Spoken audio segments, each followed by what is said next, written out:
오늘 설교의 제목은 두려워 말고 믿기만 하라입니다. 제목만 같이 해볼까요? 시작. 두려워 말고 믿기만 하라. 다시 한번요. 시작. 두려워 말고 믿기만 하라. 아멘. 예수님께서 야이로 회당장에게 한 이야기고요. 오늘 밤에 또 우리에게 주시는 말씀입니다. 두려워 말고 믿기만 하라라고 말씀하십니다. 오늘 우리가 읽은 말씀은 죽은 아이가 살아나는 이야기입니다. 예수님이 죽은 사람들을 몇 명을 살려내셔서요. 그 중에 한 아이고요. 우리가 읽은 이 말씀 바로 앞에 또 12해 동안 12년 동안 혈루증을 앓았던, 피가 계속 흐르는 겁니다. 피가 멈추지 않는 그런 병에 걸렸던 여인이 예수님을 옷을 붙잡고서 치료함 받은 이야기가 그 앞에 있습니다. 이 이야기는 복음서에 여러 곳에 같이 나와요. 그러면서 굉장히 유명한 말씀입니다. 여기 보면 12해 동안 혈루증 앓았던 여인이요, 12년이죠. 그리고 여기 있는 이 꼬마도 12살입니다. 그러니 어쩌면 12년의 고통, 이 소녀는 그냥 12년 동안 아팠는지도 모릅니다. 뭔가 그 이야기 안에 이야기가 들어있는 그런 구조예요. 여기 야이로라는 사람이 먼저 나옵니다. 딸이 아파서 죽게 되었고, 그래서 예수님에게 와서 내 딸을 살려달라고 부탁을 합니다. 예수님이 그 딸을 고치러 야이로의 집으로 가는 중에 그 중간에 혈루증 앓았던 여인을 고치는, 그 여인이 믿음으로 치료함 받는 사건이 있습니다. 여인은 치료함 받았어요. 우리가 읽은 본문 35절 보면 아직 말씀하실 때라고 돼 있죠. 아직 혈루증 앓는 여인, 그 여인에게 예수님이 말하고 있는 바로 그때입니다. 34절입니다. 예수께서 가라사대 딸아, 네 믿음이 너를 구원하였으니 평안히 가라, 네 병에서 놓여 건강할지어다 라고 이 여인을 축복하며 보내는데, 그 말이 채 끝나기도 전에 바로 이어서 아직 말씀하실 때 회당장의 집에서 사람들이 와서 가로되 당신의 딸이 죽었답니다. 문제는 더 심각해졌죠. 아이가 아팠는데 이제는 중간에 한번 치료의 사건이 있은 후에는요, 이제 아이가 아예 죽었답니다. 오늘은 35절부터 43절까지 그 뒤에 말씀을 읽습니다. 아이가 죽었다는 소식을 가져온 사람이 그냥 죽었다고만 말하지 않습니다. 35절 보시면 사람들이 와서 가로되 당신의 딸이 죽었나이다. 어찌하여 선생을 더 괴롭게 하나이까? 선생을 더 괴롭게 하지 말래요. 이제 모시고 오실 필요 없다는 거죠. 그냥 당신만 오면 돼요. 야이로 회당장 장신만 와서 장례를 치르면 되지, 이거 고치려고 이 선생, 이 예수님을 집에까지 데리고 올 필요 없다고. 여기 괴롭게 한다는 얘기는 성가시게 한다는 겁니다. 귀찮게 하는 거예요. 귀찮게 괜히 발걸음하게 할 필요 없다. 왜? 죽었기 때문입니다. 죽었으면 더 이상 선생님은 필요 없어요. 이 사람들이 하는 말을 잘 들어보면 조금은 묘하고요. 그리고 사실 그래서 이 사람들의 말이 옳습니다. 선생을 더 괴롭게 한다. 선생은 가르치는 사람입니다. 사람이 죽었는데 선생이 필요 없죠. 사람들의 생각이 맞아요. 아이는 죽었어요. 그러면 아이가 살았을 때 선생이 필요했을까? 선생이 좀 필요했겠죠. 뭐가 필요했겠습니까? 와서 어떻게 하면 건강해지는지에 대한 방법들을 알려줄 수도 있고, 또 하나님 말씀에 뭘 순종하면 하나님 우리에게 복을 주시고 이 문제를 해결해 줄 거라는 뭔가 가르침, 그 가르침이 있을 수도 있어요. 적어도 사람들은 그렇게 생각했었던 것 같습니다. 선생님이 오는 거죠. 예수님은 선생님이에요. 이제 그렇지만 아이가 죽었는데 선생님이 무슨 필요가 있습니까? 그러니 선생님 오라고 할 필요 없다고, 귀찮게 하지 말라고 그렇게 이야기합니다. 야이로는 사실은 대답을 했었어야 돼요. 아니, 이분은 선생으로 내가 모시려고 하는 게 아니다 라고 말해야 되죠. 왜냐하면 처음 예수님 앞에 나와서 야이로가 했던 말은 23절에 있습니다. 많이 간구하여 가로되 내 어린 딸이 죽게 되었사오니 오셔서 그 위에 손을 얹으사 그로 구원을 얻어 살게 하소서. 야이로가 예수님 앞에 나올 때는 선생님 앞에 나온 건 아닙니다. 무슨 가르침을 받으러 나왔던 건 아니에요. 자기의 딸이 죽게 되었으니 이제 내 딸을 고치시라는 거죠. 내 딸을 고쳐서, 그래서 살게 하시라고, 치료받아서 살게 하시라고 그렇게 나온 겁니다. 살려달라고 나왔죠. 치료해달라고 나왔죠. 야이로가 예수님에게 올 때는 치료자 되신 예수님, 그리고 구원자 되신 예수님을 바라보며 나왔습니다. 그런데 사람들은 선생이라고 얘기해요. 그러면서 야이로의 예수님을 모시고 가는 발걸음을 가로막습니다. 야이로가 대답이 없어요. 왜 대답이 없습니까? 사실은 생각이 멍하고 그냥 멈춰버린 거죠. 분명히 자기가 예수님 앞에 나갔을 땐 치료함을 받으러 나갔어요. 내 딸을 살려주시기를, 구원해 주시기를 위해서 나갔어요. 그런데 그냥 죽었다는 말에 내가 예수님 앞에 왜 나갔는지가 멍한 거죠.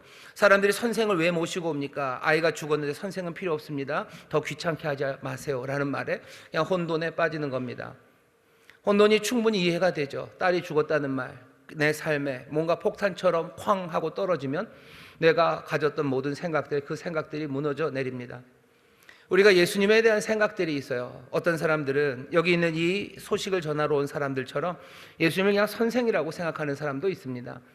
하지만 야이로 이 사람은 그 동네 가버나움에 있는 많은 사람들이 예수님을 선생이라고 생각할지 몰라도 자기의 상황이 예수님을 선생으로만 보게 할 수는 없는 상황입니다. 예수님은 치료자셔야 돼요. 그리고 예수님은 내 딸의 생명을 살려내는 구원자여야만 합니다. 어쩌면 우리가 죄로 인하여 죽게 되는 상황들, 우리의 삶이 처참할 때 어쩌면 우리는 더 진리에 가깝게 다가갈 수 있습니다. 우리의 삶에 어려움이 처해 올 때요, 우리의 삶의 조명을 하나님이 하나하나 끄실 때 어쩌면 우리에게 빛을 발견하게 하시고 참된 주님을 바라보게 하시려는 하나님의 선물인지 모릅니다.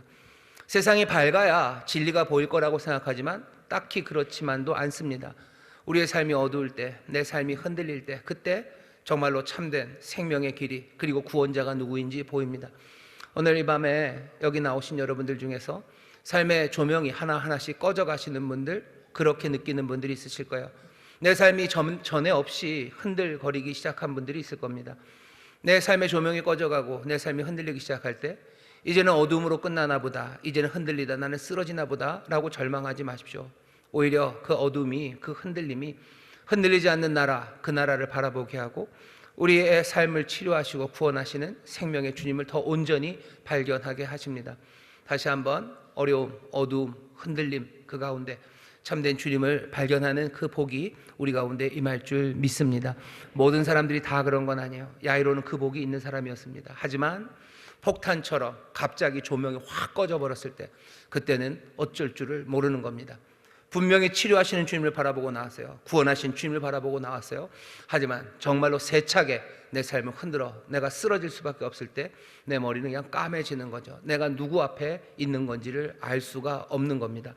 오늘 야이로가 지금 그래요. 아무 말을 하지 못합니다. 이 아무 말 하지 못하는 야이로에게 예수님이 얘기를 하셔요. 예수님 36절 보시면요, 예수님이 귀가 밝으셔요. 거기 보셔요. 예수께서 그 하는 말을 곁에서 들으시고, 이게 엿들으신 거, 몰래 이렇게 뭐 청진기 대고 들으신 건 아니에요. 도청한 건 아니고 그냥 말소리가 다 들렸죠. 예수께서 그 하는 말을 곁에서 들으시고, 회당장 야이로는 아무 말 못합니다. 아무 말 못하는 야이로에게 예수님이 뭐라고 추궁하지 않으셔요. 야, 너 왜 아무 말도 못하냐? 선생이란다. 내가 선생이냐? 너 나에게 나왔을 때 구원자인 줄 알고 나왔고 치료자인 줄 알고 나왔는데 왜 그 말 못하냐? 라고 예수님 따져 물으지는 않으십니다. 우리의 연약함을 아시는 거죠. 우리의 삶에 그렇게 뭔가 쾅 하고 다가왔을 때 어쩔 줄 모른다는 걸 아셔요. 그러니 예수님 어떻게 하십니까? 뭐라고 채근하지 않으시고 한마디 말씀하십니다. 두려워 말고 믿기만 하라고 하셔요. 두려워 말아라. 그리고 믿기만 하래요. 여기 두려워 말고 믿기만 하라라는 이야기를 마가복음 여기 본문에서는 아주 그냥 명확하게 뭔가 이렇게 그냥 기억을 할 수 있게 그냥 잊지 못할 방식으로 써놓습니다. 뭐 두려워 말고 믿기만 하라도 뭐 충분히 뭐라 해야 되나, 기억하기가 좋아요. 두려워 말고 믿기만 하라. 뭐 이렇게 3이 그렇죠. 두려워 말고 믿기만 하라. 뭐 이것도 괜찮은 번역입니다. 하지만 헬라어로 하면은요, 그냥 앞에 뭐 메이포보우예요. 메이포보우. 그 다음에는 모노, 그 다음에 모논이겠네요. 모논, 그 다음에 피스테우에. 그래서 영어로 하면 not A, but B인데요. 그냥 더 강조하는 겁니다. not A, but only B입니다. 설교보다 훨씬 더 어렵죠. 앞에 건 아니에요. 그리고 뒤에 거라는 뜻입니다. not A, 이건 아니에요. not A, 메이포보, 두려워하는 거, 이거는 아니에요. but only, 하지만 오직 뭐 하는 거예요? 믿는 거, 피스테우에, 계속해서 믿는 겁니다. 또 헬라어로는 이게 어떻게 되어 있냐면 현재, 시제가 현재입니다. 현재 명령이에요. 보통 헬라어에서 현재형을 쓸 때는요 ing입니다. 그러니까 이런 거죠. 너 계속 두려워하지 말고 계속해서 두려워하고 있어요. 왜? 한번 내 삶에 다가온 두려움은 그냥 사라지지 않아요. 계속해서 두려움이 우리를 끌고 내려가는 거죠. 거기에서 메이포보, 너 계속 두려워하고 있지 말고, 그 다음에 뭐 하는 거? but only, 뭐 하는 거? 피스테우에, 계속해서 keep believing, 계속해서 믿어라 라고 말하는 겁니다. 아무 생각 나지 않을 때 있어요. 예수님이 도대체 누군지도 생각도 안 나요. 내가 저기 왜 왔는지도 몰라요. 그런데 뭐라고 얘기하셔요? 너 두려움에 빠져들지 말고 너 이제 계속해서 믿으랍니다. 계속해서 믿으래요. 그게 예수님이 하시는 말씀입니다. 지금 여기 정체성이 흔들리는 거죠. 사람들은 예수님을 선생이라고 알았어요. 근데 예수님 이 야이로에게 아니, 너 두려움에 빠지지 말고 너 계속 믿으래요. 예수님이 이제 보여주셔야 되는 건 뭡니까? 자기가 누군지 보여주셔야 돼요. 예수님은 어떤 분이셔요? 그냥 이 말 그대로입니다. 예수님은 두려움에 빠져들어가지 않으셔요. 예수님은 어떤 분이십니까? 계속해서 믿으시는 분입니다. 예수님 그 죽었다는 이야기를 듣고 어떻게 하십니까? Keep believing. 계속해서 믿으셔요. 두려워하지 않고 믿기만 합니다. 계속 믿으십니다. 죽었다는 그 말 듣고 믿기만 하라고 하신 다음에 바로 하는 게 뭐죠? 37절입니다. 베드로와 야고보와 그리고 야고보의 형제 요한 외에 아무도 따라옴을 허하지 아니하시고 회당장의 집으로 함께 가십니다. 여기 예수님이 믿음이 어떤 건지, 두려움에 빠져들지 않고 계속해서 믿는 게 뭔지 예수님 보여주셔요.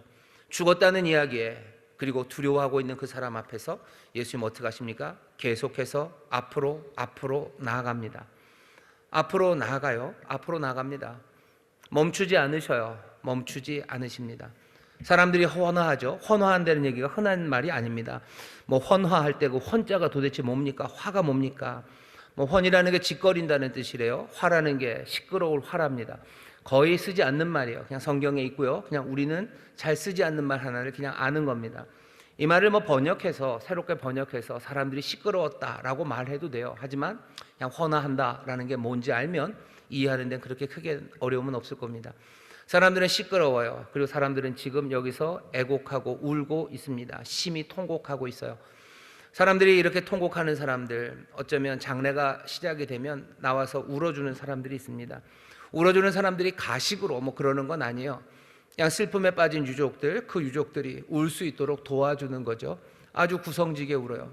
누가 울면 울기가 좀 쉽습니다. 여러분들 학교나 어렸을 때 보면 꼬맹이 하나 울면 다 울죠. 애들이 다 울어요. 누가 울기 시작하면 운다는 게 그렇게 만만한 일은 아닙니다. 부끄럽기도 하고 뭔가 좀 부담스럽죠. 하지만 그 울음이 터져 나오기 시작하면 사람들은 울어요. 그러니까 어쩌면 함께 울라는 것도 그런 걸 겁니다. 함께 울 수밖에 없어요. 또 함께 웃을 수밖에 없죠. 거기 많은 우는 사람들이 있습니다. 죽음 때문에 그래요. 이 사람들이 뭐 잘못하는 겁니까? 잘못하는 건 아니에요. 죽은 사람, 장례, 그것도 12살짜리 어린 딸이 죽었어요. 그러면 울 수밖에 없죠. 가슴 아픈 이야기가 며칠 전에 뭐 대전에서 있었습니다. 그 이야기를 듣고 거기서 어머니가 울 거예요. 그러면 누가 울지 않겠습니까? 아니면 울음마저 다 먹먹해져서 울 수 없는 사람들. 하지만 누군가 옆에서 울면 울음이 터져 나오기 시작할 겁니다. 예수님 이 사람들 울어요. 웁니다. 하지만 예수님은 이 아이가 죽지 않았다고 믿죠. 그러니 어떻게 합니까? 울음에 참여하지 않습니다. 울음에 참여하지 않아요. Keep going. 계속해서 가십니다. 베드로와 요한 그리고 야고보를 데리고 가셔요. 왜? 이 사람들은 믿음이 툭출해서 그건 아닙니다. 베드로와 요한, 야고보를 데리고 간 건 어쩌면 우리를 데리고 가시는 거예요. 그리고 야이로를 데려가셔요. 너 두려워 말고 오직 믿기만 해라 라고 말씀하시고 그 야이로를 그리고 그 제자들을 데리고 갑니다. 목적은 분명합니다. 우리가 이 말씀을 듣는 우리들 그리고 이 제자들, 예수의 사람들이 두려워 말고 믿기만 하는 게 뭔지, 이 어려운 상황에서 믿음으로 앞으로 가는 게 뭔지 예수님이 보여주고 싶으신 거예요. 예수님은 지금 뭐 하시는 겁니까? 모논 피스테우에 계속해서 오직 계속 믿으며 앞으로 나가십니다. 우리가 문제에 닥치고 뭐가 어쩔지 모르고 어리버리할 때가 많아요. 예수님 어떻게 하십니까? 계속해서 앞으로 나아가셔요. 주저앉지 않으셔요. 울고 피리 부는 사람들 거기에 섞이지 않아요. 해야 할 일들 그리고 하실 일을 하러 앞으로 갑니다. 믿음의 사람들은 어떤 사람들입니까?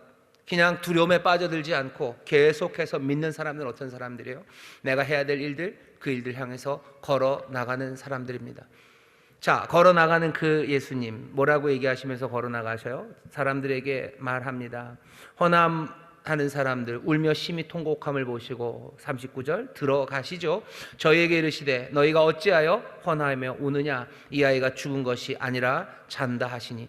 예수님은 믿으시는 거예요. 잔다고 믿습니다. 이 아이는 살아날 거예요. 그 믿음으로 앞으로 가는 거죠.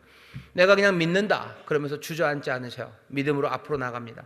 그 믿음으로 앞으로 나가는 사람을 향해서 저희가 비웃습니다. 40절이요. 저희가 비웃더라. 사람들은 비웃고 예수님은 잔다고 말합니다. 예수님이 잔다고 말하는 건 어쩌면 진짜로 죽음일 수도 있어요. 죽음, 하지만 일으켜내신다는 뜻이죠.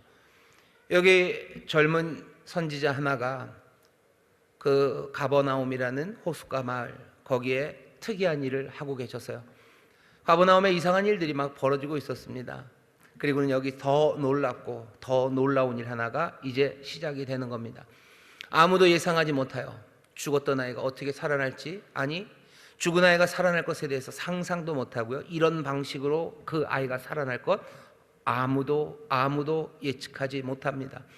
사람들이 상상하지 못했던 일들을 이제 일으키실 거예요. 그렇게 죽음이 생명으로 변하는 일을 이제 이 예수님이 행해내실 겁니다. 여기 하나님의 역사가, 하나님의 나라가 놀랍게 임하는 표지가 임해요. 이 이야기는 여기서 끝은 아닙니다. 죽은 사람이 살아나는 이 이야기는 결국 우리가 읽는 복음서의 제일 마지막, 그 마지막에 어떻게 그 이야기가 마무리되는지를 우리에게 미리 보여주는 거죠. 얼마 있지 않아 사람들은 죽은 시체가 놓였던 그곳이 빈 무덤이었던 것을 발견하게 될 겁니다. 예수님은 지금 그 일을 하러 가시는 거예요. 잔다. 그리고 갑니다. 사람들은 비웃습니다. 사람들은 예수님만 비웃는 게 아니에요. 어쩌면 여기 따라가고 있는 베드로, 야고보, 요한 비웃겠죠. 예수님처럼 믿음으로 계속해서 믿으며 나가는 사람들, 그 사람들을 세상은 비웃습니다. 지금도 그 비웃음이 멈추지 않습니다. 그 비웃음에 대해서 예수님, 니들 왜 웃냐? 라고 하지 않으셔요. 너희들 왜 비웃냐? 라고 하십니까? 보시죠. 40절 보면 저희가 비웃더라. 거기에 대한 예수님의 반응은 그냥 예수께서 저희를 다 내어 보내신 후에 아이 부모와 또 자기와 함께한 자들을 데리시고 아이 있는 곳에 들어가사 또 앞으로 가십니다. 제자들 데리고 부모 데리고 아이 있는 곳으로 가요. 왜? 아이는 자고 있고 이제 일으켜 세우셔야 돼요. 하실 일을 위해서 예수님 멈추지 않습니다. 비웃는다고 멈추지 않아요. 울음소리에 멈추지 않아요. 믿음으로 앞으로 나아가십니다. 그렇게 6명과 함께 6명이 들어갑니다. 들어가서 어떻게 해요? 41절입니다. 그 아이의 손을 잡고 가라사대. 아이의 손을 잡습니다. 바로 전에 있었던 사건에서는 혈루증 앓았던 그 여인이 손 내밀어 예수님을 잡았어요. 하지만 이번에는 아닙니다. 예수님이 손을 내밀어서 이 아이의 손을 붙잡습니다. 손을 내밀어요. 이것도 뭐예요? 앞으로 가는 겁니다. 시체를 만지면 안 돼요. 시체를 만지면 부정한 사람이 되는 겁니다. 전에 혈루증 앓던 여인에게 예수님이 그냥 당한 거예요. 그 여인이 훅 잡아버린 바람에, 그 여인이 확 잡는 바람에 예수님이 부정한 사람이 될 뻔했죠. 하지만 이번은 아닙니다. 예수님이 죽었다고 하는 그 아이의 손을 예수님이 직접 잡으신 거예요. 믿음은 어떻게 합니까? 계속해서 앞으로 나가요. 그 방까지 갑니다. 그리고 손 내밀어 그 아이를 붙잡습니다. 계속해서 믿는 것, 두려워 말고 믿는 것, 믿는다는 건 그냥 믿고 가만히 있는 게 아니죠. 앞으로 계속해서 나아갑니다. 그리고서는 소녀를 향해서 뭐라고 얘기해요? 달리다 쿰이라고 얘기하셔요. 소녀야 일어나라는 말입니다. 41절 읽겠습니다. 그 아이의 손을 잡고 가라사대 달리다 쿰 하시니 번역하면 곧 소녀야 내가 네게 말하노니 일어나라 하심이라. 그러니 소녀가 곧 일어나서 걸으니 아이는 12살입니다. 사람들이 곧 크게 놀랍니다. 예수님께서는 이 일을 아무에게도 알지 못하게 하려고 저희를 많이 경계하시고 이에 소녀에게 먹을 것을 주라고 하십니다. 예수님이 믿음을 보여주셔요. 두려워 말고, 두려움에 빠져 들어가지 말고, 두려움에 빠져 점점 가라앉는 것 아니고 계속해서 모논 피스테우에 믿으면서 앞으로 나갑니다. 나가면서 어디까지 가셔요? 손을 잡고 달리다 쿰이라고 말하셔요. 소녀야 일어나라라고 말하기까지 하십니다. 달리다 쿰이라는 말을 여기다 적어놨어요. 일부러 적어놓은 겁니다. 달리다 쿰이라고 하면서 해석을 해놨죠. 달리다 굼, 이 뜻은 번역하면 곧 소녀야 내게 말하노니 일어나라 하심이라. 마가복음 마찬가지고 거의 대부분의 신약 성경은 헬라어로 기록되어 있습니다. 하지만 달리다 굼이라는 건 헬라어에 없는 단어예요. 왜냐하면 이건 아람어, 예수님이 그 당시에 쓰셨던 말로 하셨던 그 아람어기 때문입니다. 이 성경을 읽는 사람은 달리다 굼이 뭔지 모르는 사람들이에요. 그러니 달리다 굼이 뭐야? 그러니 번역하면 하고 뜻을 설명해 놓은 거죠. 다른 말들도 다 있는데 예수님이 여기서 하신 말씀 두려워 말고 믿기만 해라도 분명히 아람어로 하셨을 게 뻔한데 왜 그건 아람어로 안 써놓고 그때마다 다 번역 안 합니까? 사실은 다 번역을 해놓은 거죠. 다 헬라어로 번역해놨어요. 하지만 달리다 굼만 번역을 안 한 겁니다. 이런 말들이 몇 개 있어요. 아바라는 거죠. 하나님 앞에 예수님이 기도하실 때 겟세마네에서 아바라고 부르십니다. 그 아바도 헬라어에는 없는 말이에요. 아바 그럼 사람들이 깜짝 놀라죠. 또 우리가 잘 아는 십자가에서 예수님께서 엘리 엘리 라마 사박사니 마가복음 같은 경우에는 뭐 엘로이 엘로이 뭐 라마 사박다니 뭐 이런 식으로 부르는 것들, 그 해석을 다 써놓습니다. 왜냐하면 그 말이 너무 중요하기 때문이에요. 마라나타 뭐 마찬가지예요. 이것도 헬라어에는 없습니다. 사람들이 이게 뭐야? 그러면 설명을 해줘야 됩니다. 여기 달리다굼이라는 말을 그대로 써놨어요. 왜 써놨겠습니까? 이게 그냥 베드로, 야고보, 요한에게는 그냥 충격이에요. 예수님이 가셔서 이 아이를 일으켜 세우는데 뭐 무슨 뭐 수리수리 마하수리를 한 것도 아니에요. 무슨 뭐라 해야 되나? 갑자기 또 그걸 원래는 쿵따리 샤바라라고 그랬는데 또 그러면 또 약간 좀 안 될 것 같아요. 뭐 또 저쪽에 또 일이 있었으니까. 뭐 예수님이 거기서 무슨 푸닥거리를 하신 것도 아니에요. 대단한 무슨 마법의 주문을 외우신 것도 아니에요. 무슨 또 그렇다고 해서 뭘 이렇게 뭘 어떻게 하신 게 아니에요. 그냥 막 땀이 쏟아질도록 뭐 기도하신 것도 아니에요. 그러면 뭐 예수님의 능력이 대단하시네. 그냥 달리다쿰 그냥 한마디 하셨다 하면 돼요. 근데 일부러 달리다쿰을 써놨어요. 그냥 예수님의 능력이 크다는 것도 아니고요. 예수님께서 무슨 특별한 예식을 하셨다는 것도 아니에요. 달리다굼이라는 말을 쓴 이유는 그냥 달리다굼이라는 말이 이 사람들에게 충격이었기 때문입니다. 왜 충격이냐면 이 달리다굼이라는 말 자체가 너무나 일상적인 이야기예요. 너무나 일상적이에요. 얼마나 일상적이냐면 정말로 그냥 엄마가 딸을 깨울 때 하는 말이에요. 엄마가 딸 깨울 때 뭐라 그럽니까? 딸아 일어나라 뭐 이렇게 안 하잖아요. 야 일어나 그냥 이렇게 하는 거예요. 달리다굼이라는 말이 그런 말입니다. 아이들을 그냥 깨울 때 쓰는 말이에요.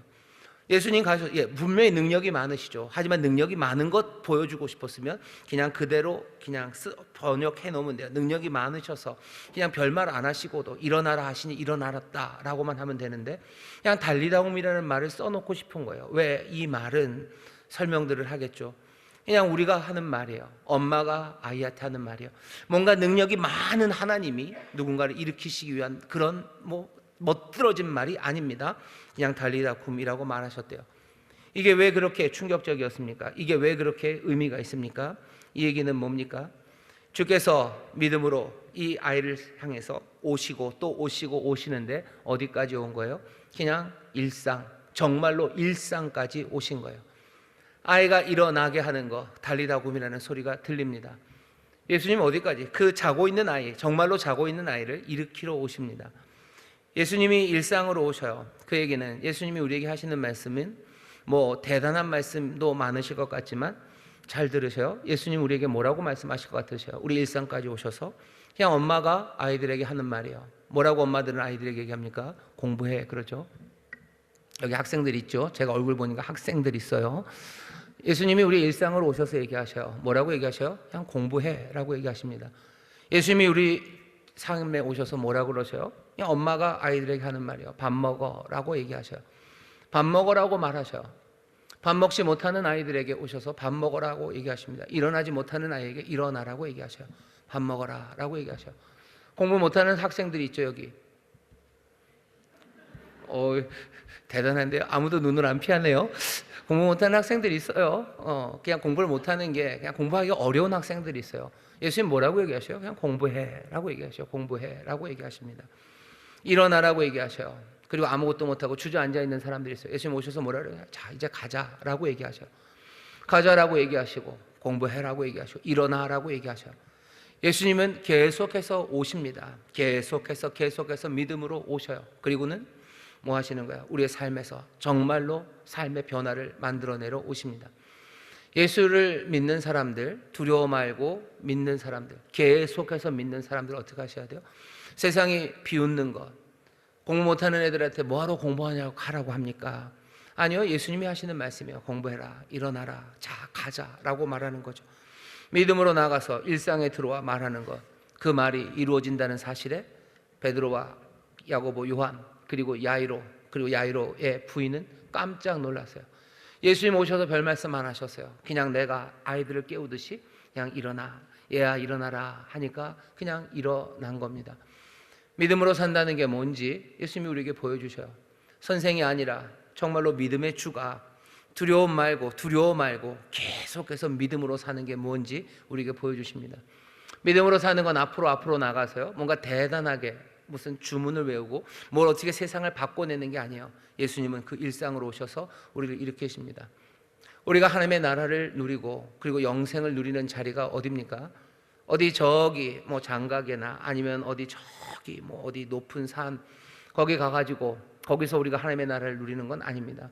주의 구원이 어떻게 이루어집니까? 내가 믿음으로 살아가는 삶, 정말로 믿음으로 내 삶이 변하는 자리가 어딥니까? 달리 다굼이 말해지는 자리요.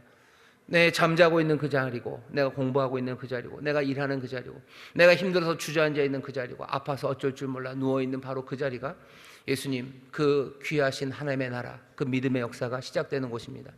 예수님이 그거 쭉 보여주셨어요. 믿음으로. 그래서 그 위대한 믿음으로 비웃음에도 멈추지 않고 앞으로 가셔서 결국 뭐 하신 거예요? 손 내밀어 손 잡으시고 그리고 일어나라라고 말씀하시는 겁니다.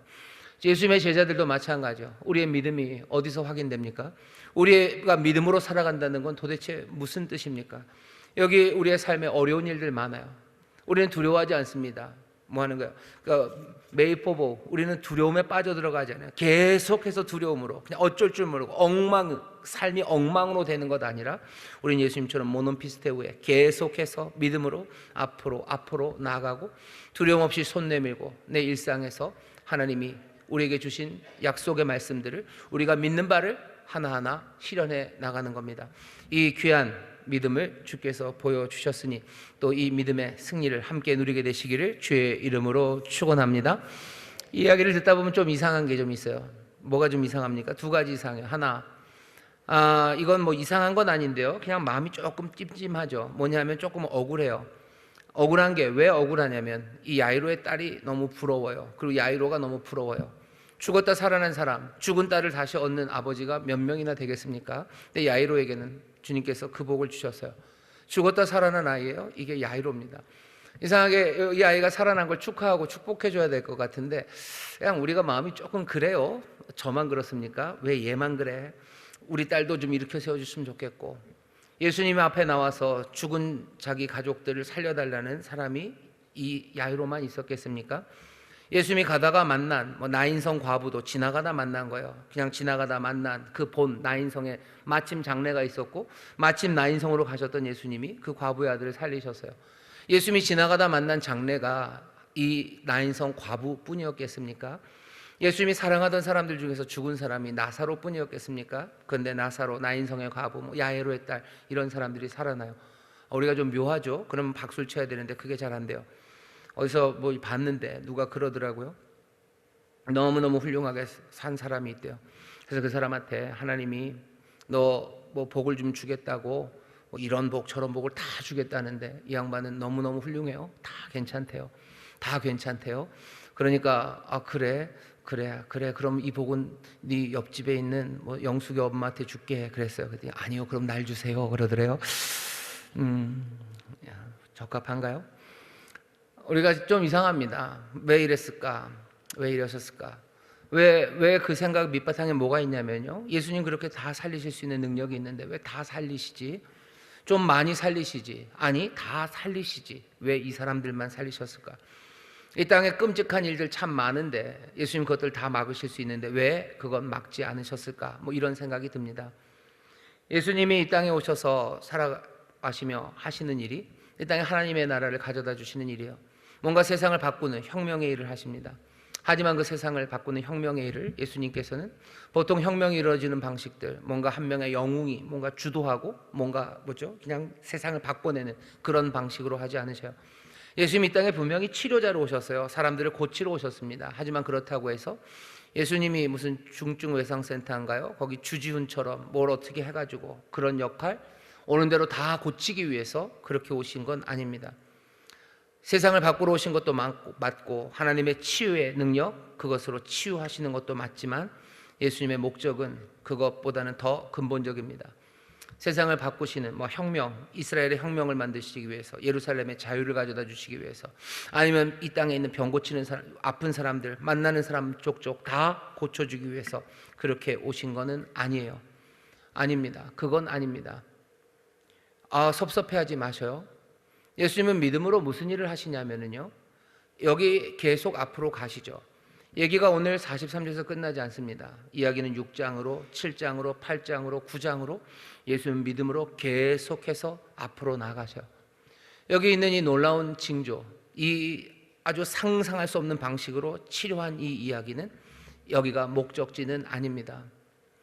예수님의 목적이 병 고치러 오신 것은 아니에요. 그보다 더 위대한 일이 앞에 있습니다. 예수 믿음으로 그 일을 향해서 쭉쭉쭉쭉 나가셔요. 우리가 봐야 되는 건 우리도 마찬가지입니다. 우리의 삶에도 믿음으로 뭔가 하나씩 내 삶에 치료가 임하고 내 삶이 변하는 거, 그게 다는 아니에요.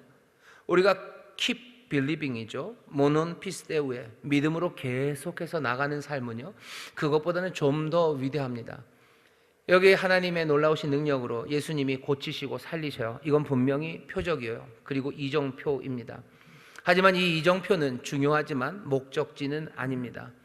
목적지는 어디까지 가셔요? 예수님께서는 그 죽음과 부활을 통해 성취하실 정말 달라진 세상과 그리고 정말로 놀라운 치유, 그것들을 향해서 가셔요. 사람들은 거기까지 별로 가고 싶지가 않아요. 그냥 여기서 멈췄으면 좋겠죠. 예수님이 내 딸을 치료해주고, 그렇죠? 예수님이 내 삶을 바꿔내시고, 그냥 이게 제일 좋아요. 하지만 모논 피스데우에 정말로 계속해서 믿는 사람들, 그 사람들은요, 예수님을 따라 앞으로 더 나아가는 겁니다. 예수님이 베드로와 요한, 야고보를 데리고 가셔. 계속해서 데리고 가실 겁니다. 나중에는 이 사람들 도망가요. 바라는 건 뭐죠? 이 사람들처럼 도망가지 않고 끝까지 그 자리로 가시기를, 우리가 가기를 원하는 거죠. 우리가 목적지에 도달하려면 여기서 멈추면 안 됩니다. 예수님 멈추지 않으셔요. 우리도 멈추면 안 됩니다. 우리도 거기를 향해서 가기 시작할 거예요. 예수님이 사람들에게 조용히 하래죠. 이거 알리지 말라죠. 예수님 왜 여기서 갑자기 약한 모습 보이시나? 비웃어도 하시고, 뭐 부정하더라도 손 내밀고 붙잡으시고, 달리다고 밀어 그 삶에 오셔서 살려내시는데 왜 갑자기 약한 모습을 보이십니까? 예수님이 여기서 갑자기 약한 모습 보이시는 거 아니에요. 예수님은 여기서 보여주시는 건 뭐냐면, 뭐예요? Keep going, 가시겠다는 거예요. 지금 여기서 말하면 안 돼요. 왜? 저 앞에 더 큰 악, 그리고 더 큰 목적, 더 놀랍게 이루어야 될 일이 앞에 있기 때문입니다. 지금은 조용히 해야 돼요. 왜? 거기까지 가시겠다는 겁니다.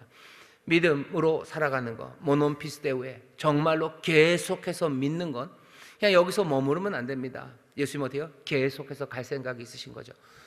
조용히, 그리고 간대요. 왜? 지금은 말하면 이게 꼬일 거예요. 끝까지 가시겠다는 거죠. 가셔서 정말로 세상의 모든 악과 그리고 사망의 권세를 깨뜨리시러 모든 악의 권세를 뿌리를 뽑으시겠다고 예수님은 지금 가시기 위해서 조용히 하라고 하시는 겁니다. 정말로 그 모든 악을 깨뜨리셨을 때 그때는 얘기가 달라지겠죠. 그때는 더 이상 조용히는 아니에요. 그때는 어떻게 됩니까? 마가복음 16장 15절, 마가복음의 제일 마지막에는 너희는 온 천하에 다니며 만민에게 복음을 전파하랍니다. 더 이상 우리에게는 예수님께서 조용히 하라고 하지 않으셔요. 이젠 다 이루셨어요.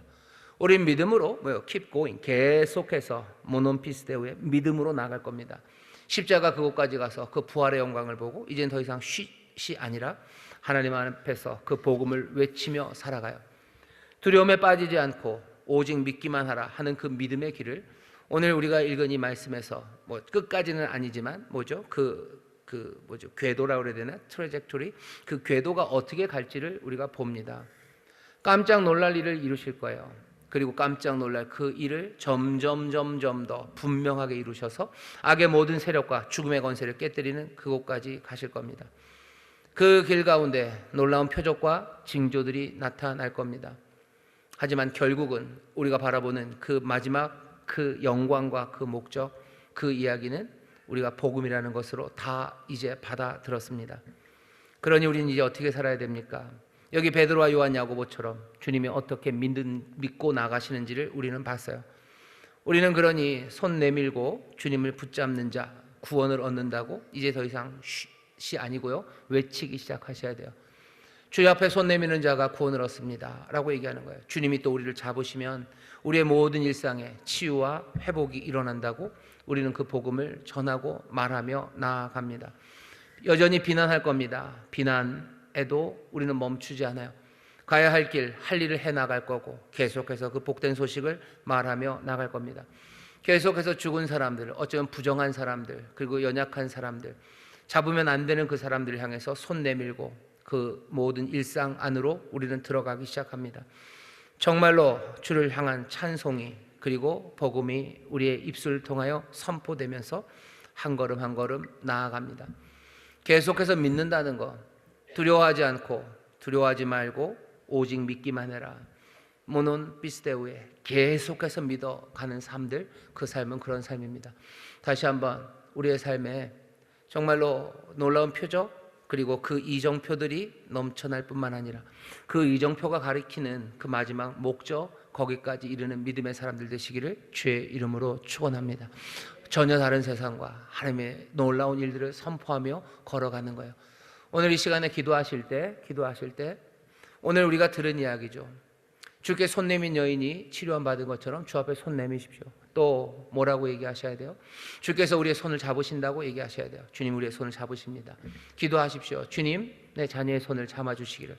야이로의 이 믿음을, 어쩌면 연약한 이 믿음을, 어쩌면 흔들리는 믿음을 꽝 하고 치면 그냥 머리가 하얘지는 그 믿음이어도 주께서 인도해 가셔요. 우리의 자녀를 어쩌면 어찌 기도해야 될지, 정말로 뭐라고 간구해야 될지도 모를 만큼 머리는 멍해질지라도 우리는 두려움에 빠지지 않아요. 모논 피스데우에 계속해서 믿으며 주를 따라갑니다. 야이로가 주를 따라갑니다. 멍하죠. 그래도 주를 따라가요. 따라가면서 하나하나 그 믿음을 보이시는 주님을 보겠죠.